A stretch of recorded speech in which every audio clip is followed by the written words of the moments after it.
4 माणसांसाठी असो किंवा एकट्यासाठी, स्वयंपाकात ना संपूर्ण एकाग्र करावं लागतं मनाला.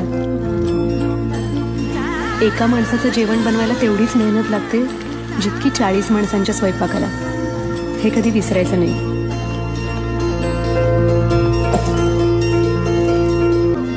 स्वयंपाक करणं म्हणजे काय?